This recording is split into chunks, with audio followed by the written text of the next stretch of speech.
大家好，我叫小海。我已经结婚8年了。之前有一阵儿我跟我老公是异地。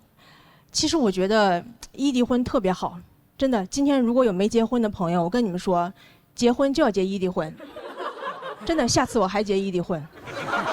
真的，之前还总有人很担心我，跟我说：“你这样时间长了，你不担心你会离婚吗？”我说：“离婚不就是为了过上我这样的生活吗？就你不用离婚，你就能享受到离婚的自由。真的，姐妹们，一个人住真的太爽了。你再也不用每天回家看到一个人，他在家不是躺着就是坐着，根本不会直立行走。你说他是不是不是人呢？不光是我觉得我老公他也过上了所有已婚男人最羡慕的生活，有婚姻没老婆。就你不用失去你一半的财产，就可以轻松的失去你的另一半。他一个人过得也很爽，再也没有一个人夏天睡觉不管多热，永远都不让他开空调，而且还会让他做一件人类永远做不到的事儿：你别热。再也没有一个人天天催他洗澡，一回家就跟他说：“哟，咱们家怎么这么臭啊？什么东西坏了？是你吗？”他一个人过得也很爽，他根本就不想离婚。就算是我跟他说我们离婚吧，他都会跟我说：“离婚证不就是一张纸吗？为什么非要看中那张纸？最重要的不是咱俩的感情吗？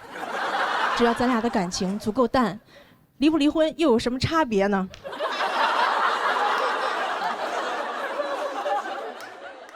如果说这个婚姻是围城，对吧？外面人想进去，里面人想出来，我感觉我就是骑在墙上，就进可攻退可守，你知道吗？我有朋友跟我说他已经离婚了，已经出了围城了。我说你出去干嘛？你上来呀！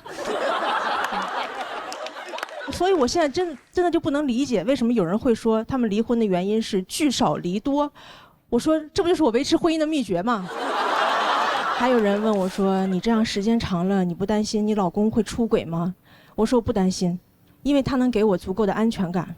你们知道什么是安全感吗？我觉得安全感就是一个人，不管你有多长时间没见他，但你永远都不会忘了他有多丑。异地婚还有一个好处就是没人催你生孩子。之前我老公也总是催我生孩子，他跟我说：“你生个孩子吧，我真的很想当爸爸。”我说我也想当爸爸，因为我觉得当妈妈比当爸爸难多了。当妈妈往往就意味着牺牲。你看，你要当一个好母亲，你要像那个孟母三迁、岳母刺字，你要成为烛光里的妈妈。但你要当一个好父亲，你只需要买几个橘子。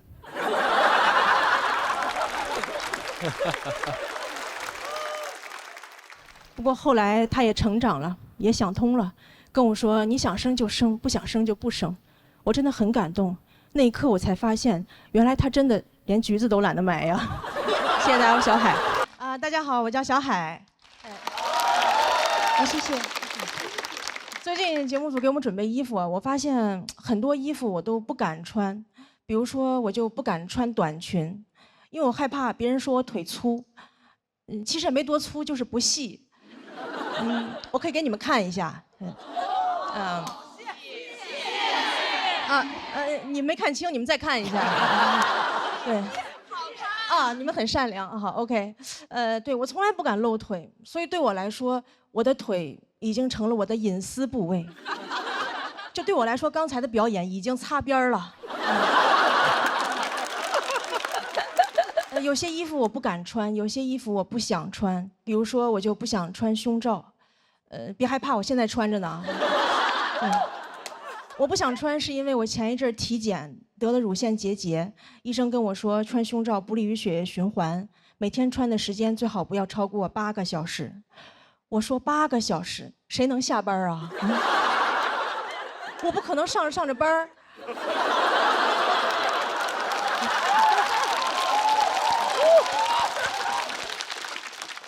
领导正跟我谈话呢。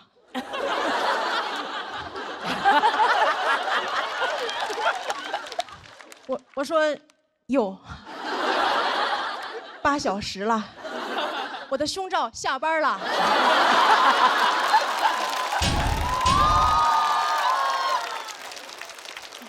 解脱了。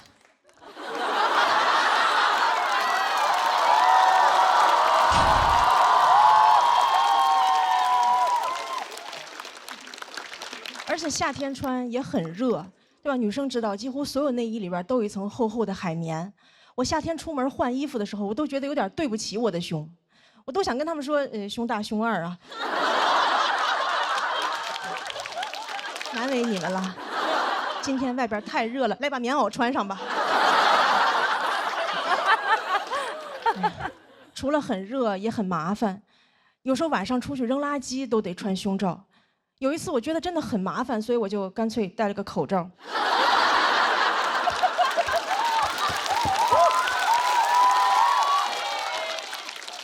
我觉得如果人只需要穿一件衣服，就是口罩。我甚至都可以只穿口罩。我打网约车就没有司机找不着我。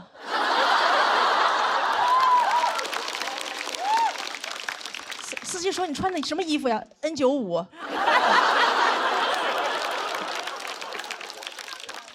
我试过很多方法，怎么可以不穿？比如胸贴，但胸贴有一个问题，就是它就是出汗容易掉，所以我在台上从来不敢戴，我怕我在台上掉装备。我还得赶紧跪在上面说：“这是我护膝。”胸贴还有一个问题，就是有时候我会过敏。人多我又不好意思挠，我就只能捶胸脯。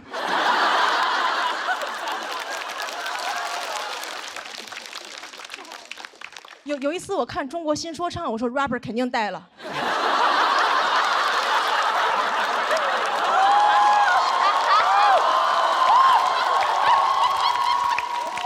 打招呼都是 Hey yo bra。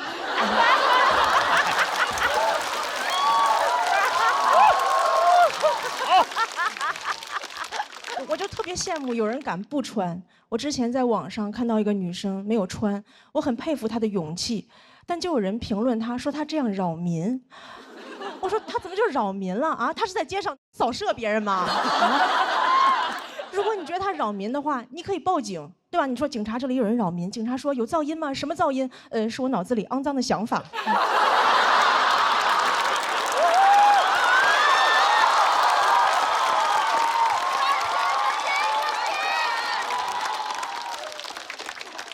他怎么就扰民了啊？如果不穿内衣扰民的话，那光膀子大爷是不是至少应该判个无期？同样都是不穿，你为啥不去评论一下光膀子大爷？好看，爱看，想谈。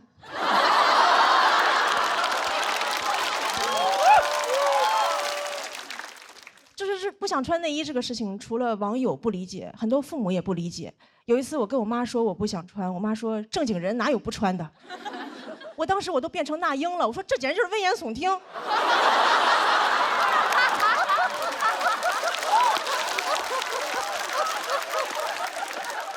我妈还跟我说穿内衣有好处，她说穿内衣是为了保护女性安全。我说怎么保护啊？把里边钢丝抽出来把坏人扎死吗？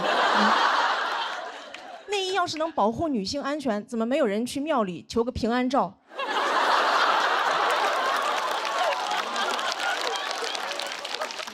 送给朋友说特意给你求了个祭照杯，保佑你逢凶化吉。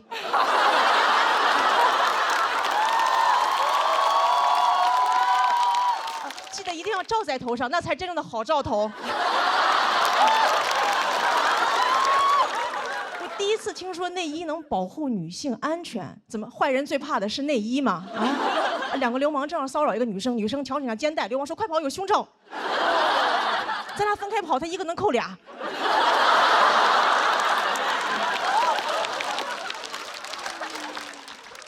我妈还跟我说穿内衣有好处，可以防止下垂。她说你看内衣广告说了，我们这个可以防止下垂，能够对抗重力。我说对抗重力。这么厉害的科技，咋不用来发射火箭？回头采访马斯克说：“您登陆火星的秘密是什么？维多利亚的秘密。”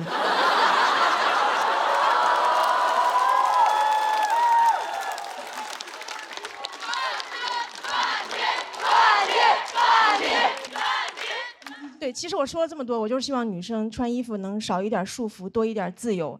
本来我想说的话还有很多，但是我今天从出门到现在已经8个小时了。谢谢大家，我是小海。大家好，我叫小海。谢谢谢谢。我们今天的主题是说出来又如何？其实很多事儿我说不出来，因为我是一个特别怂的人，生气了我也不敢说。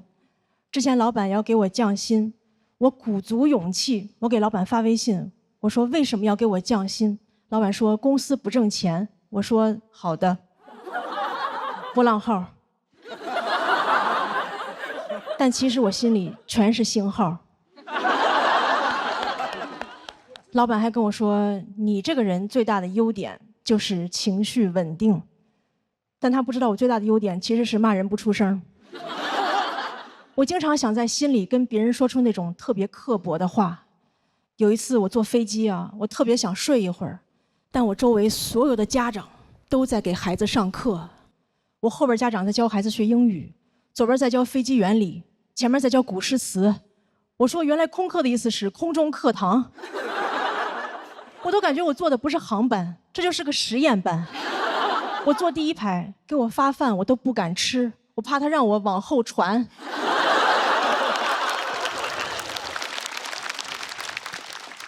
我坐那儿我都不敢打开遮光板，我怕我一打开，班主任在那儿趴着呢。然后所有的孩子都在公放pad，我看着这些孩子，我觉得他们不应该学知识了，他们应该学学人生的真相。我就想跟他们说，我说努力就能成功吗？别做梦了，你让阿姨做会儿梦吧。你知道你为什么现在还得这么卷吗？是不是因为你在经济舱？你去头等舱看看，那帮人早就躺平了。还有那个学飞机原理的，你长大也不会坐驾驶舱，因为你看pad太多，已经戴眼镜了。还有那个背古诗的，你背这么多诗，以后想当诗人吗？当诗人有用吗？现在中国最有名的诗人在卖牛脆脆。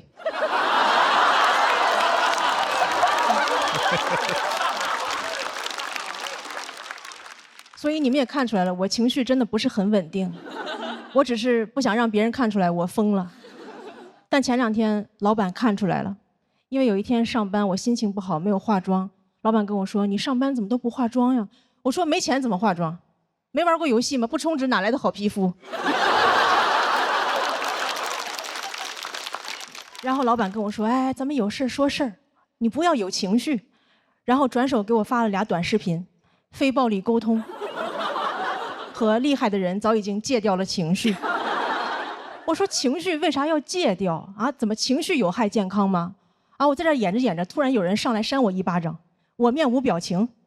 观众都问我说，你怎么不生气啊？我说戒了。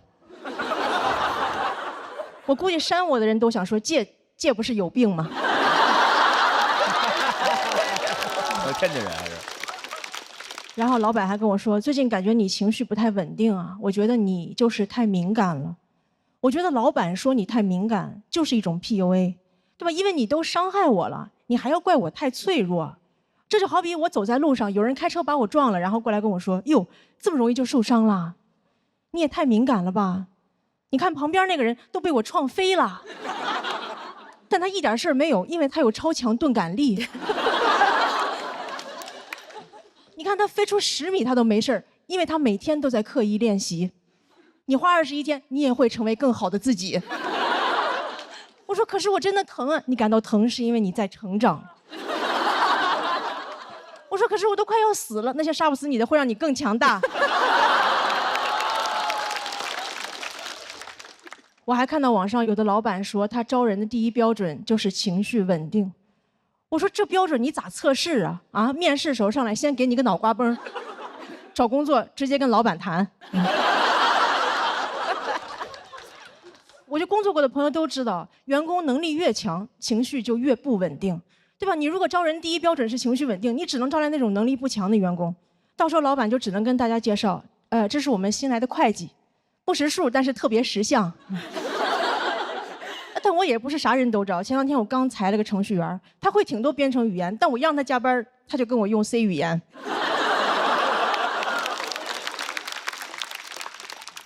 然后前2天老板又要给我降薪，我直接跟他用了一句 C 语言，然后就没有降。我说我学了半天非暴力沟通，原来最有用的居然是暴力。就非暴力沟通几十万字顶不上这一句，我这才是真正的一句顶1万句。谢谢大伙小海，谢谢。大家好，我叫小海，谢谢。我是一个兼职脱口秀演员，我现在业余时间还有一份全职工作。我在我们公司是总监。对，在公司基本就属于中层。还有一个老板，一个下属，没有同事。就这老板还要天天开会跟我们讨论公司未来的发展战略。公司一共3个人，啥战略？一会儿排成人字，一会儿排成一字。我们公司真的特别小，有多小呢？我们租那个写字楼以前是个酒店，我们公司就是个标间儿。而且它该有的没有，不该有的却有很多。我们公司没有打印机，却有一个浴缸。浴缸里还堆了很多杂物，什么吃的喝的。有一天客户来了，老板当着他面跟我说：“你去浴缸里给客户拿点水。”前2天我下属还辞职了，我们公司连群都没有了。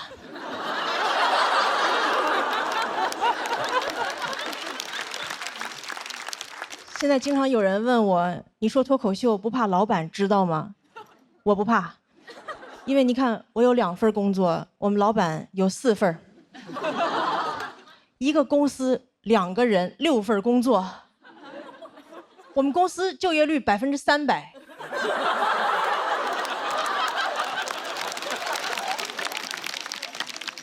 你要想实现就业率100%，还得雇4个街溜子。我们公司就我一个全职员工嘛，前2天老板又雇了个兼职，是兼职 CEO。听说过吗？兼职 CEO。你们哪个公司 CEO 年薪是日结的？平时我都不太敢给他打电话，因为害怕他还有什么别的兼职。我怕我打电话，我说老板有个文件需要您签字，老板说一会儿签，等我送完这单。不光公司奇葩，老板还经常跟我提很多奇葩的要求。哎，你们能相信吗？前2天我老板让我值日。我说值日是不是应该轮流值日？我没见过谁一个人值日，一个人那就不叫值日，一个人那就叫保洁。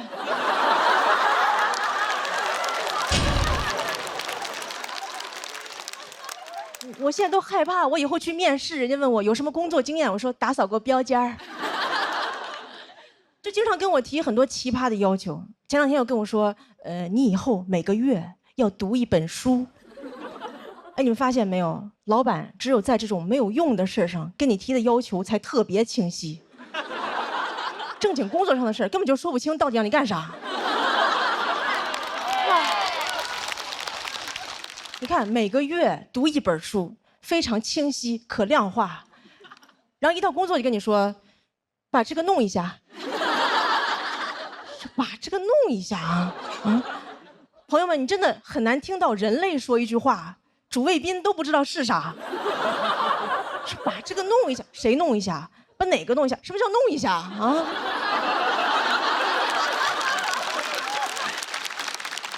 就这句话，老板可以让我干任何事儿。老板就算让我杀人都可以说把这个弄一下。然后前2天老板又要给我降薪，他居然跟我说你去起草一个自愿降薪协议。我说怎么你要给我降薪，协议还得我自己写啊？你要勒死我麻绳还得我自己编？你这就相当于潘金莲跟武大郎说大郎煎药了。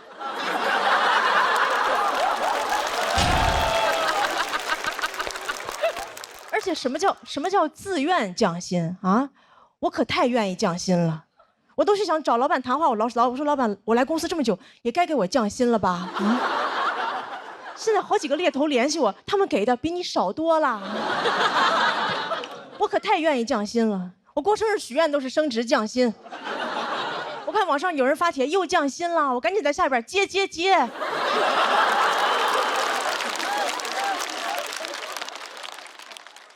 然后前2天老板又要给我降薪，这一次他居然要给我转成兼职。我说我不缺兼职。然后他跟我说了一句话，我才知道什么是真正的霸道总裁。他跟我说，虽然我给你转成了兼职，但我希望你不要有别的工作。我说怎么，您还要给共享单车上锁啊？不过降薪也有一个好处，我发现老板跟我说话都客气了很多。以前老板就是跟我说你这个不行，现在跟我说你这个不行哈。我说那不行的话，那你把这个弄一下。哎呀，但是我也没有其他的办法。老板给我降薪，我就只能把老板写成段子；老板给我降薪，我就给你们带来欢笑，这就是降本增效。谢谢大家，我小海。谢谢大家。大家好，我叫小海。我今年已经结婚8年了，但是我感觉好像也撑不了多久了，因为我老公现在全职在家炒股。你们知道全职炒股有多花钱吗？我甚至希望他全职花钱。他炒股对我最大的影响就是我没有办法辞职了。本来我都打算辞职了，全职搞喜剧，但你知道一个家里不能一个人全职搞喜剧，一个人全职搞股票，2个人都在搞笑。我现在都不敢跟别人说我老公是干啥的，因为他们那个回答就好像我说的是我老公死了。你老公干啥的？全职炒股。你也不要太难过了，好好一个人可惜了，家里老人还不知道吧？所以现在别人再问我老公是干啥的，我就说他是3个上市公司的股东。不过他现在也没闲着，他现在开始搞一些副业，他现在开始写小说了，已经写了10万字，还成了签约作者。那天我看了一下，每天收入还挺高，每天能挣5毛6。朋友们，我老公还没我余额宝挣得多。日薪5毛6，月薪16块8，就他这个工资，都买不起爱奇艺的会员。以前他看不起我说脱口秀，现在是真看不起了。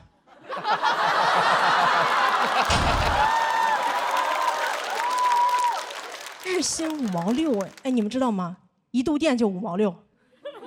他每天吭哧吭哧写半天，还得用2度电。每天用2度电挣1度电钱。这个梗是他给我的，我给他转了200，够他干1年的。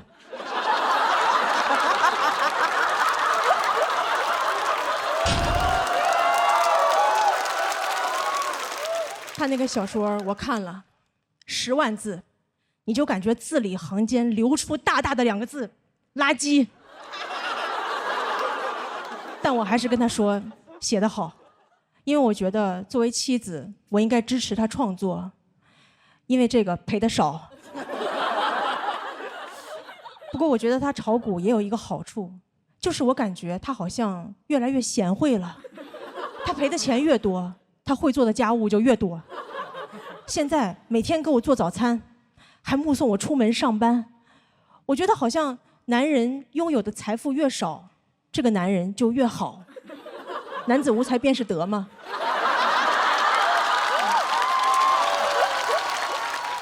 我觉得咱们这个股市啊，就是好男人的生产线，好女人的加油站。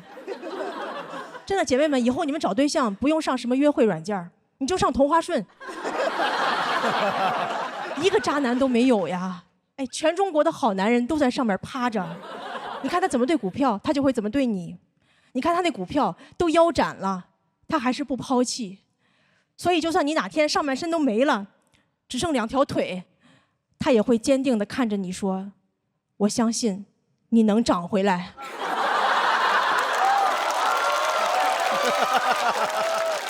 上奖章，谢谢大家，小海。Hello， 大家好，我是刘仁成。很开心啊，确实新的一期节目，时间过得真快。去年节目也是收获了很多，前段时间我还去拍电影了。其实就是跟付航一块去拍鹏哥的《长安的荔枝》。当然我知道我在节目上一上来就讲这些不太好，对吧？大家毕竟不喜欢看我们这种电影演员录综艺。开玩笑，开玩笑。其实当时很受宠若惊了，提前在家准备，练台词、练普通话什么的，说一定要演好。结果告诉我演一个动人。刚刚彭导提到过动人，其实大家可能不知道是哪个字，我告诉你们是哪个字，是一个单人旁一个同。所以当我跟付航收到剧本的时候，我们没人认识这个字儿。我还问付航呢，咱们第一次拍电影就演同人？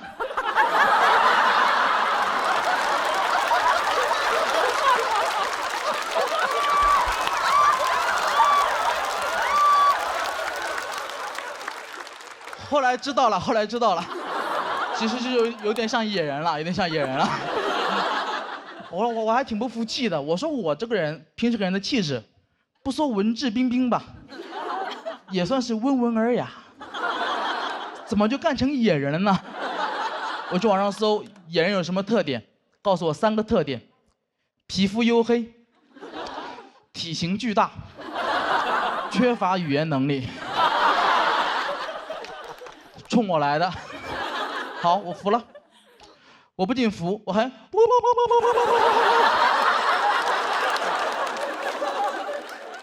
其实说实话，演演员什么都无所谓。我在店里面主要是我负责的任务太奇怪了。我在电影里面主要负责吃香蕉。我知道这个段子讲到这里，你们觉得我在编段，在 call back。因为太荒唐了，我也不知道怎么证明自己，所以我只能请看大屏幕。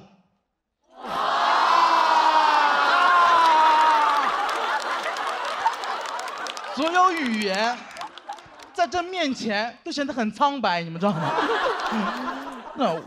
但我更不能接受的是，付航不用吃，凭什么？我记得我去拍电影之前，我有做好心理准备，就是我可能需要吃很多苦，但我没想到需要吃那么多的香蕉。我有一天拍摄，我吃了30多根香蕉，6斤多的香蕉，什么概念？没吃饱。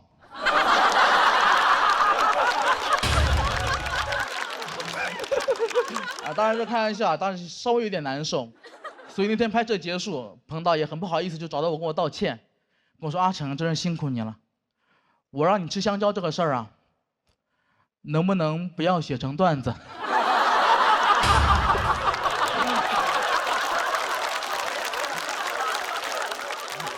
当然说这么多，我不是在质疑大鹏导演，当然不会，我只觉得我们的喜剧理念有点不一样。我喜欢那种喜剧啊，应该是那种双线结构。故事像2条平行线一样，永远不会有香蕉。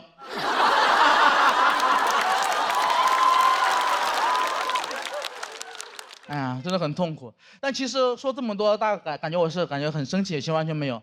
那是我去年很开心的一段经历，因为那段时间找我的时候，其实我当时状态不是很好。当时我刚比完赛，拿了第4名。大家如果有质疑也很正常，我自己也很不安，毕竟人家教主才第5名。我看过很多那种爱豆成团的节目，我知道里面的门道。我这种情况属于占了别人的出道位。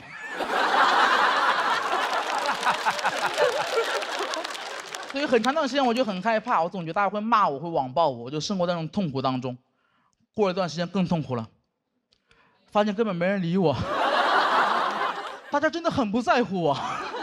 我的那种心态特别像那个《周处除三害》里面陈桂林，就我都认罪了，还是没人理我。别给我这个第4名逼急了，逼急了我也可以除3害。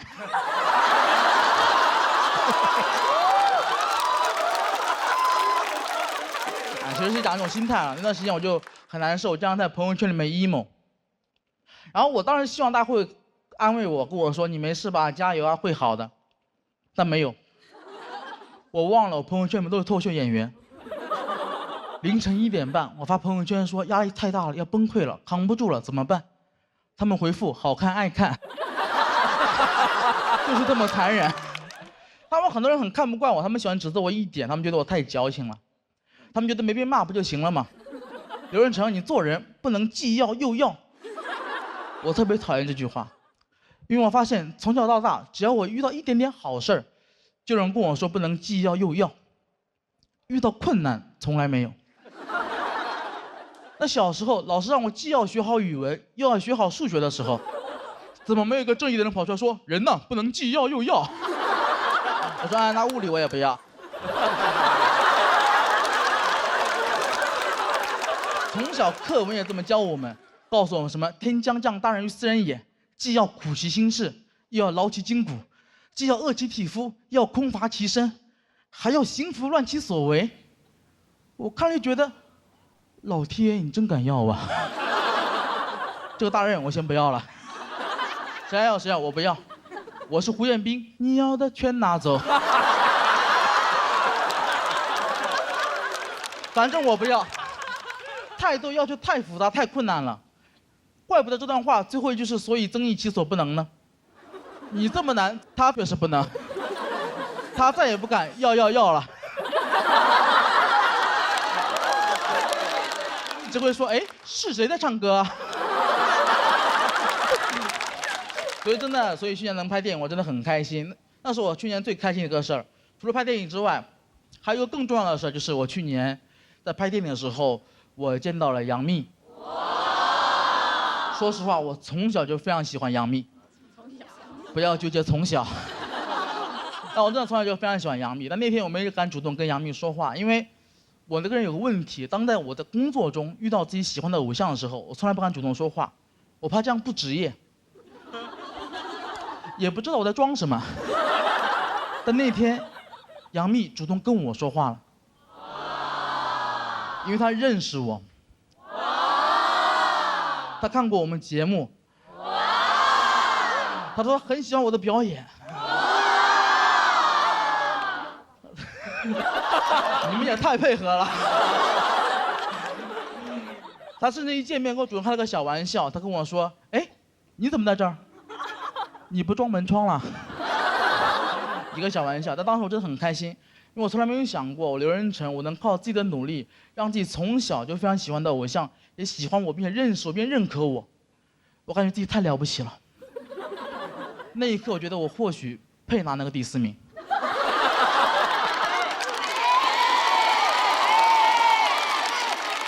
感觉怪怪的。但紧接着，我这个人就有点膨胀了，我就在想，那我能不能加杨幂的微信？想想还是算了，毕竟杨幂不能既要我的喜欢，又要我的微信。当然是开玩笑，当然开玩笑的。真实原因是当时我思考了一下，就如果我们加了微信的话，幂姐可能会看到我的朋友圈，她会发现我很痛苦，她人这么善良，看到我这么痛苦，一定会过来安慰我，跟我说你没事吧？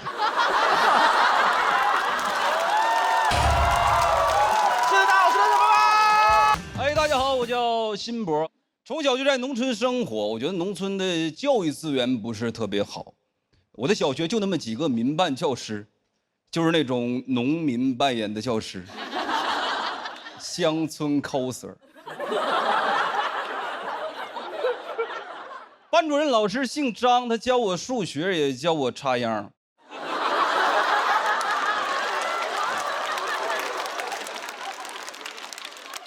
很多掰着手指头能算出来问题，张老师也算不清楚，因为他少根手指。算法上有 bug， 9进制。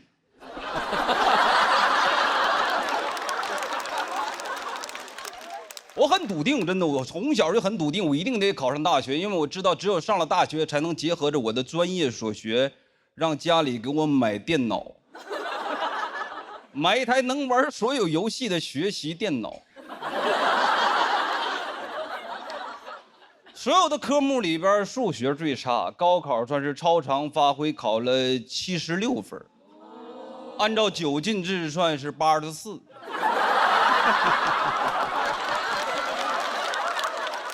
也没及格，被调剂到了数学系。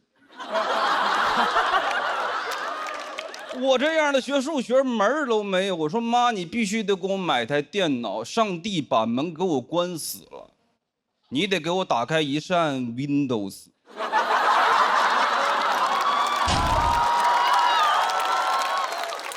没复读啊，没复读，因为第一学年成绩的前5%可以转专业，也就是说，学好数学就能不学数学。同学们都在那儿苦笑说，学数学是不学数学的充分不必要条件。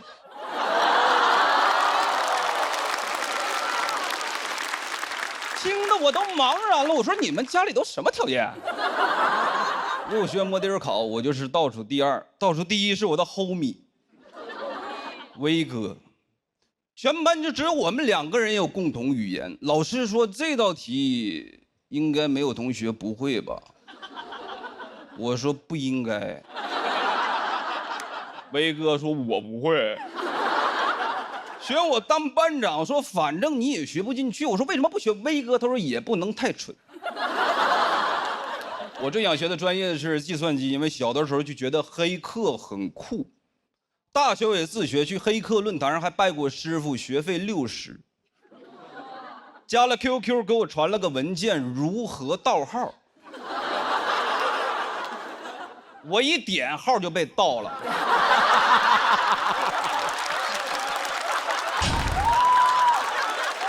以为是教程，结果是教案。这算啥？黑吃黑。还用我的 QQ 跟我的同学们借钱，就威哥借了。你说他蠢吧？二话不说他就帮我。你说他不蠢吧？转账的时候我就在他旁边。那是一句话也不跟我说。问过老师，我说老师，我们学数学能干啥？老师说能当老师。我后悔了，我应该问校长。其他专业就是培养对社会有用的人，我们就是培养对社会有用的人。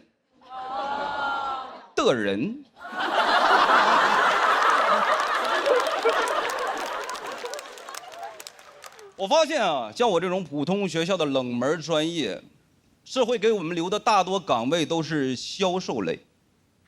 我们学院的优秀校友墙就是全国房产中介的优秀员工墙，上面的照片基本都一个知识。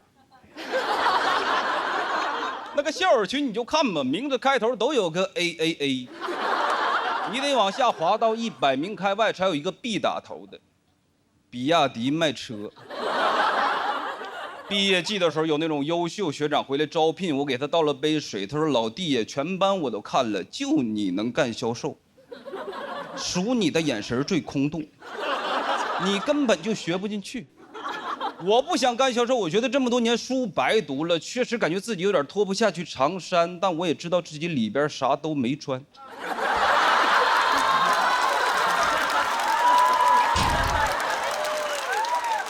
学长安慰我说：“那销售和销售不一样，你上过大学的销售比那些没上过的至少大4岁，你就比你同龄人成熟。”当然，还有一个就业方向就是数转码去做编程，有专门的培训机构，3个月包就业，全班都去了，我跟威哥学了6个月，机构要给我俩退款。说是影响了这机构办学以来100%的就业率。我说不行，我只要工作。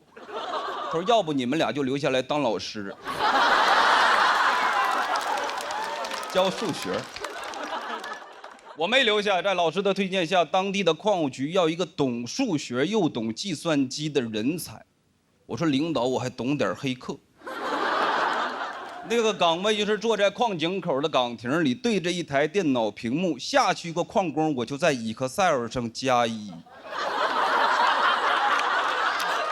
上了一个我就全都懂数学和计算机。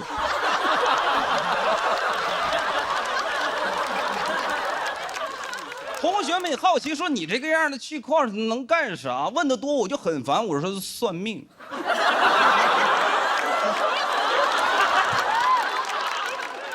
有一次下去7个，上来8个，给我吓坏了。我说这是挖到墓了，对不上账，是不是我得下去？每天除了我矿井口就没有人，整整3个月，我的日子过得就像个小日子。井上一郎。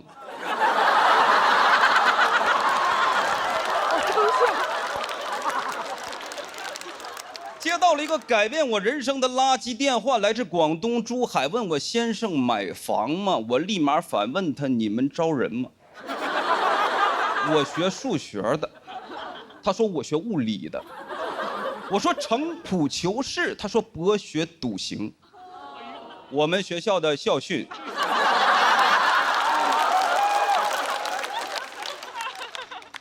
时代也在发展，这几年 AI 成了风口。我也是干了很多年销售，几经辗转在网络安全行业。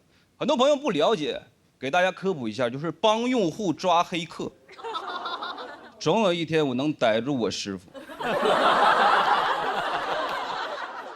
在风口上，威哥也飞起来了。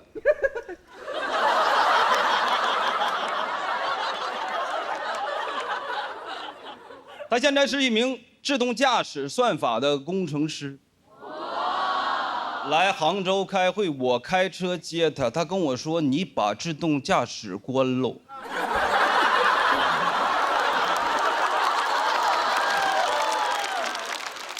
他的能力我最了解。不在我之下，命运他经常跟我开玩笑，但我不能拿自己的生命开玩笑。威哥还安慰我说：“没事儿，你这一款我只是参与，我开发那款出口欧洲。”谢谢大家，我叫辛博，谢谢。哎，大家好，我是月明，我叫月明，月亮的月，明天的明，很普通的名字，非常普通。但是咱实话实讲，咱确实长得不是很普通。他们说我有明星脸，说我长得像德云社的烧饼。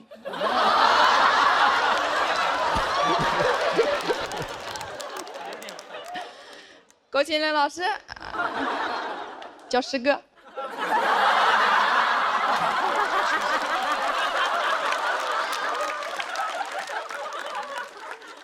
确实有点不礼貌了啊！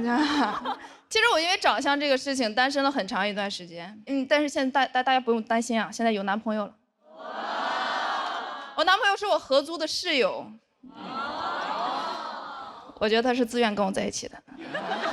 我们合租了很长一段时间，合租了能有小1年的时间。这1年时间里，我们俩没有任何情愫，甚至互相厌恶。但是为什么突然在一起了？非常狗血，因为我看见了他不穿衣服。我俩不是变态啊！那天确实回去的有点晚，我4、5点钟才到家，他睡得也晚，他以为我夜不归宿了啊，是个野女人。他就没带衣服，放飞自我，去洗了个澡。我家那个室内结构非常奇怪，那个浴室门呢，它正对着大门。我进去的时候，他出来，接下来就是我定在原地，他躲回浴室，开始尖叫。他在那喊：“我脏了，我脏了！”我哪儿脏了？挺白的呀。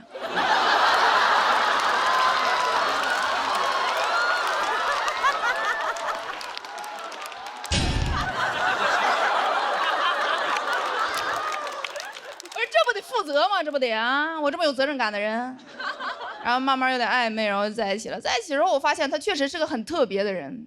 他走到哪儿都是最显眼的那一个，不是因为他白啊，因为他没有头发。不仅没有头发，他还有一脸大胡子，就是上面没有，下面有，毛发守恒定律。你们见过那个鲁智深吗？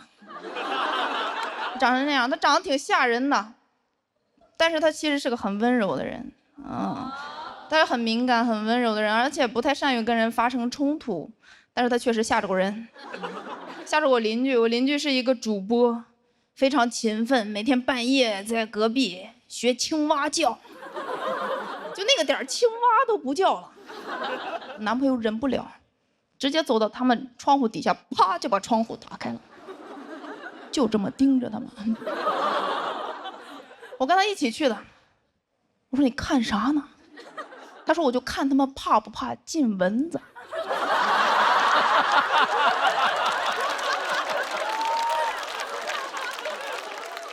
连续3天，小青蛙搬走了。但是我男朋友其实是个很勇敢的人，他敢于承认自己的喜好，哪怕这个喜好确实会被人误会。之前我们俩去买手机，他非常激动，因为要换新手机了。他跟柜员说啊，我要一个粉色的手机。然后柜员说啊，粉色正适合你女朋友用。我男朋友说我用。然后柜员就用那种很奇怪的眼神看着他，他说啊。大家都懂这个眼神什么意思啊？我男朋友很生气，他说为什么？为什么直男不可以喜欢粉色？为什么？然后看着我说：“宝贝儿，你看看他，你看看他，我要粉呐！”我说3分钟之内我要你们店里最好的粉色手机，最好的。没看我宝贝哭了吗？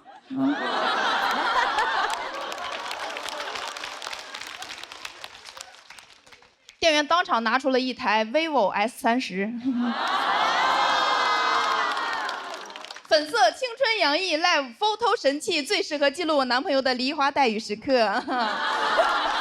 其实我很羡慕他，他可以释放自己的情绪。我是个情绪非常压抑的人，我小时候一哭，我家里人对我最常说的话就是“男儿有泪不轻弹”。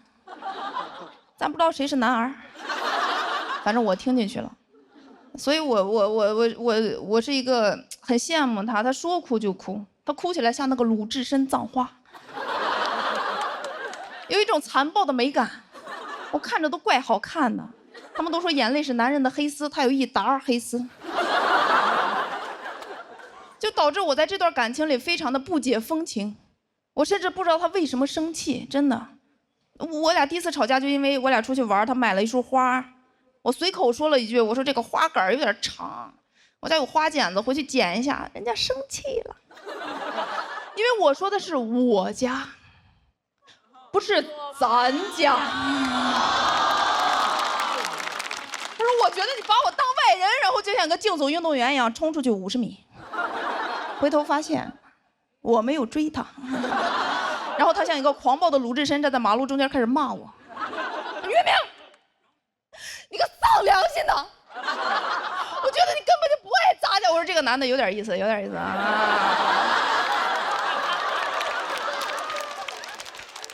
在路灯底下一闪一闪的，但是他哭得太厉害了，我觉得我应该安慰一下他，我说你别哭了，男儿有泪不轻弹。他说那我就不是男儿。我说我当年怎么没想起这句话来啊？但是我男朋友其实很好，家里头很多事情都是他在做，媳妇做饭照顾我，他做的都很好，又能收拾家里，又能收拾邻居。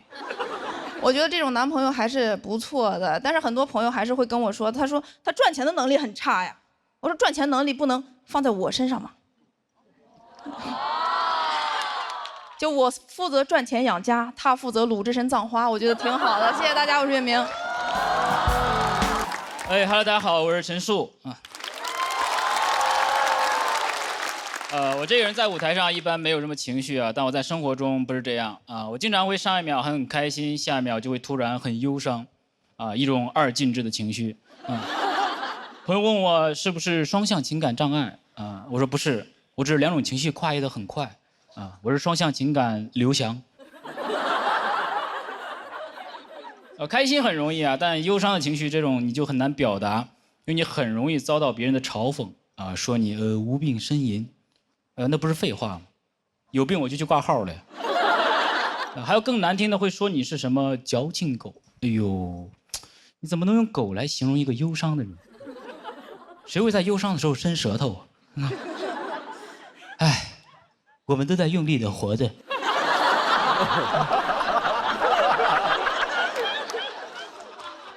哦，原来小佳只是忧伤是吗？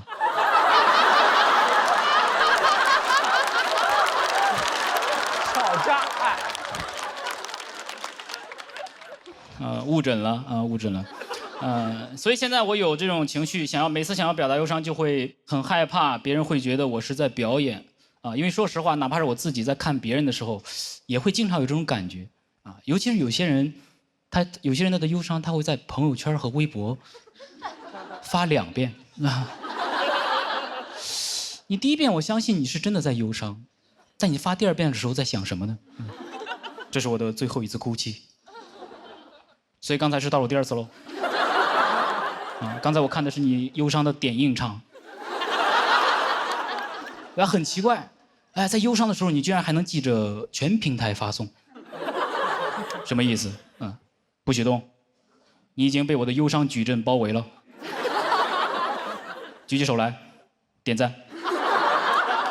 所以我经常在看别人朋友圈的时候会感到很困惑啊，尤其是有些人的朋友圈，你点进去之后发现，哎，仅3天可见，但有一堆置顶。这是让看还是不让看？你感觉他对每个时间段的自己态度截然不同啊！我3天前怎么样？你别管。但我2023年的5月24号凌晨2点钟诞生了一些多么痛的领悟，你必须要看一看。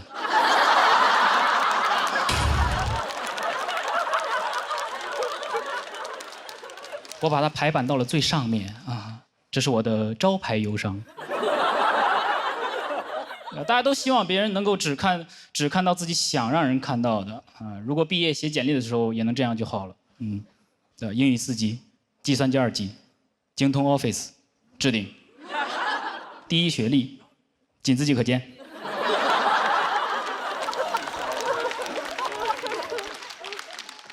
其实自己也不是很想见啊。就这样，每次一想要表达这种情绪，就会想很多事情打断自己的情绪。你在生活中就很难沉浸在这种忧伤里。有一次在跟朋友喝酒的时候，朋友掏心掏肺讲了很多往事，感慨说：“哎，人生就是这样，你总要妥协，总要低头。”我们都听得很动容，为他难过。然后他突然扭头说了一句：“服务员，开张发票。”我那一下氛围感全无。啊，你能想象吗？刚才还人生低头呢，现在发票抬头了。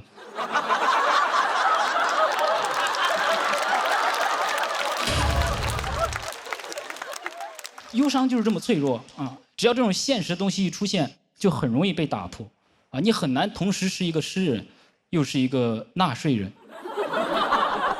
啊！因为诗人一般都没到启程点嘛。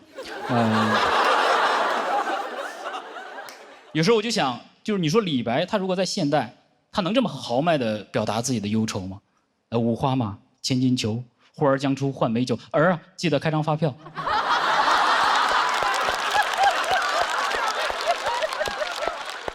月儿报销万古愁，岑夫子，丹丘生，群收款 A 一下。完全没有感觉，一点都不浪漫。现在的生活就是太现代了，这种现实的东西太多了，你很难专注在自己的情绪上。有天晚上我非常难过，想喝酒，外面还下雨了，我就只能以一种忧伤的状态打开外卖的便利店，选了一瓶酒，然后我就发现，哎，满20起送。满39免配送费，神券满49减8，膨胀一下满49减10，那就相当于还是39，白拿10块钱的东西。哎，这收藏关注又减2元，加群还可以领券叠加。那要不再买块巧克力吧？听说这个下雨天巧克力和音乐更配。哎，这超值单品里还有一双1块钱的袜子。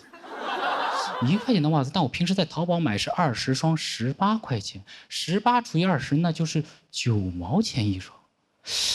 哎，我忧伤呢？我忧伤哪儿去了啊？我忧伤哪儿去了？怎么走了太久就忘了为什么出发呀？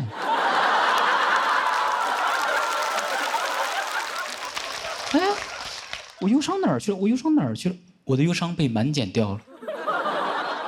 解忧杂货铺。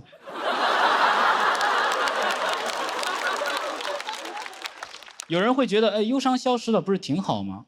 但我不是想让它消失，我就是想完整的在里面沉浸一会儿啊，不想要被打破，不想要再被打破，不想要这种碎片化的忧伤。于是我就问朋友有没有什么忧伤的电影推荐。朋友当时一共说了5句话，最后一句我永远都忘不了。